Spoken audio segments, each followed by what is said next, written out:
नमस्कार. आम्ही तुम्हाला आज बहिणाबाई चौधरी यांच्याविषयी माहिती सांगणार आहोत आणि एक छोटीशी कविता सादर करणार आहोत. अरे खोप्यामध्ये खोपा सुगरणीचा चांगला, देखा पिलासाठी तीन चोका झाडाले टाकला.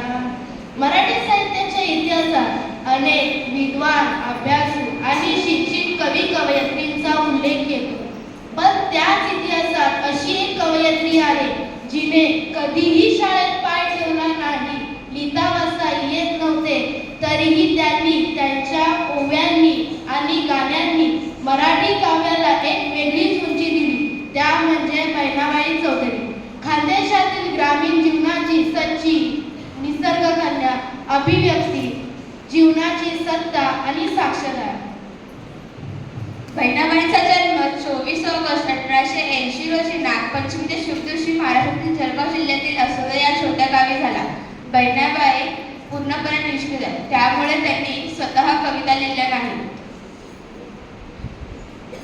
शेतात काम करताना, चुली पुढे बापू लाटताना, निसर्गाशी बोलताना त्यांच्या ओठातून उत्स्फूर्त ओव्या, गाणे बाहेर पडत. ही रचना त्यांचा पुत्र सोपानदेव चौधरी आणि मावसभाऊ सखाराम पाटील यांनी टिकवून ठेवल्या.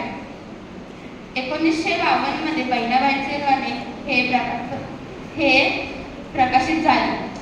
त्यात फक्त 35 कविता आहेत,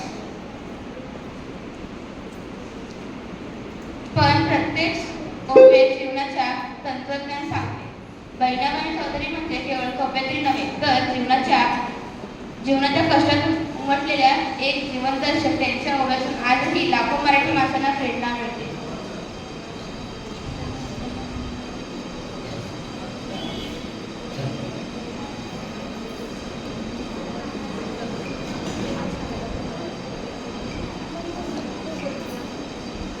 सोबतच ज्यांनी आईच्या कविता लिहून ठेवल्या आणि स्वतःही कविता. बहिणाबाईंच्या काव्याचे वैशिष्ट्य म्हणजे खानदेशी लेवा, वनओवळीमधील साधेपणा, निसर्गपणा, गृहिणीचे सुख दुःख, संसाराचे द्वंद्व आणि जीवनातील दर्शन येतात. बहिणाबाईंच्याच काही प्रसिद्ध ओव्या म्हणजे अरे संसार